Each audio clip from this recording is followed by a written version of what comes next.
ওমা বলার মানে নাকি মা কালীকে ডাকা। মানে এই অশিক্ষা আমরা কোন পকেটে রাখবো? পকেটে রাখবো, কোটের পকেটে রাখবো, প্যান্টের পকেটে রাখবো? এই অশিক্ষা কোথায় রাখবো? প্লিজ হয়ে যাও তুমি।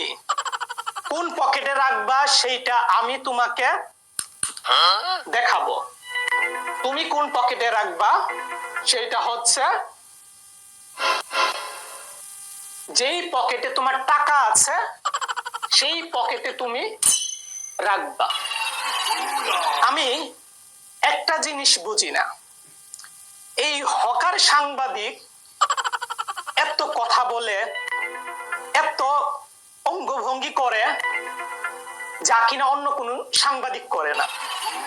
আমি শিওর এই হকার সাংবাদিকের মাথার দুই একটা তার অবশ্যই ছিঁড়া আছে। আর আজকে চলে আসলাম এই হকার সাংবাদিকের মাথার তার ছিঁড়া আছে কিনা সেটা যাচাই করার জন্য। সো আমরা এখন হকার সাংবাদিকের মাথার তারগুলো চেক করব। বাছা দন, তুমি মাথাটা সরাও। তোমার মাথায় কি আছে সেটা আমরা দেখি।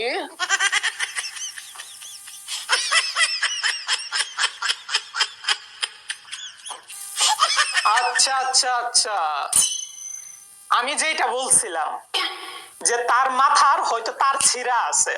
এই যে তার মাথার দুইটা তার ছিঁড়া, যার ফলে সে এত কথা বলে, হকারের মতো হকারগিরি করে, মলম বিক্রেতার মতো মলম বিক্রি করে, সাংবাদিকতা করতে আইসা তার দুইটা তার ছিঁড়া আছে।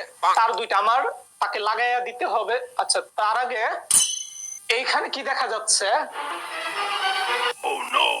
তার মাথার ভিতরে আর কি আছে এখানে? এটা কি? তার মাথার ভিতরে এটা আবার কি রে ভাই? What the fuchka?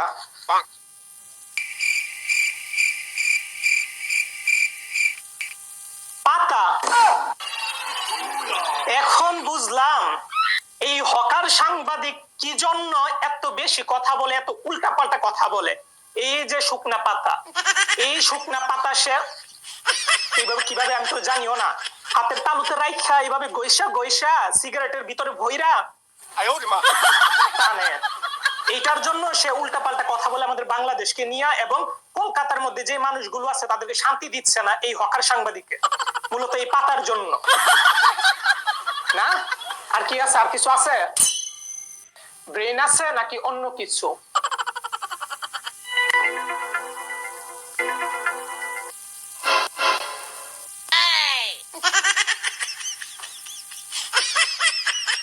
এটা কি রে ভাই? আরে মানুষের মাথায় তো আমরা উদাহরণ দেই যে গোবরে ভর্তি, কিন্তু এখানে তো তার মাথার ভিতরে তো গরুর গোবর না, তার মাথার ভিতরে দেখতেছি মানুষের পটি। ভাই তার জায়গাটা আমি জায়গা মতো রাইখা দিই, তারে মানুষ করা আমাদের পক্ষে সম্ভব না। ভাই তুমি তোমার জায়গা মতো গিয়া থাকো। ভাই রে ভাই, মানুষের পটি দিয়ে মাথা ভর্তি, এই জন্যই তো বলি সে এত আবল তাবল কি জন্য বলে। তার মাথার ভিতরে একটু জ্ঞান বুদ্ধি নাই কি জন্য? তার মাথার ভিতরে যদি মানুষের পটি থাকে তাহলে জ্ঞান বুদ্ধি আসবে কিভাবে? যাই হোক, আমরা তার মাথার তারটা লাগাই দিই। তার লাগানোর পর আমরা দেখবো যে তার পাগলামি ঠিক হয় কিনা। আর এই সুযোগে আপনারা যারা আমার Swapan Ahmed YouTube channel subscribe করেন নাই তারা সাবস্ক্রাইব করে ফেলেন। আর যারা Facebook page Swapan Ahmed Facebook পেজে যারা ফলো করেন নাই তারা ফলো করে ফেলেন। তারটা লাগাই দিলাম, নে ভাই তার লাগাই দিলাম, এবার ওইটাও লাগাই দিই। ওকে, সো এবার দেখি সে কি বলে, তার মাথা ঠিক হলো কিনা সেটা দেখি। ওকে ভাইয়া, এবার তুমি কথা বলতে পারো। দুধ, চিনি, কাজু, বাদাম এটা সেটাতে তৈরি করা। এইটা খেলে দাদা বৌদি মিল হবে, সংসারে শান্তি হবে, জীবনে অশান্তি হবে না। মাথার চুলুদানা চুলপা করে দাদা বুড়ো বুড়ি মিল হবে, দিল হবে। ওই হেভি জিনিস, মুখে দিলে ফিনিশ। চুষে খাও, কামড়ে খাও, দাঁড়িয়ে খাও, বসে খাও। ভাই এই হকার সাংবাদিককে কখনোই মানুষ করা যাবে না। হকার সারা জীবন হকারই থাকবে, সে কখনো সাংবাদিক হতে পারবে না। মলম বিক্রেতা, সে মলম বিক্রি করবে, তার ছোটবেলা থেকে স্বপ্ন ছিল মলম বিক্রি করবে।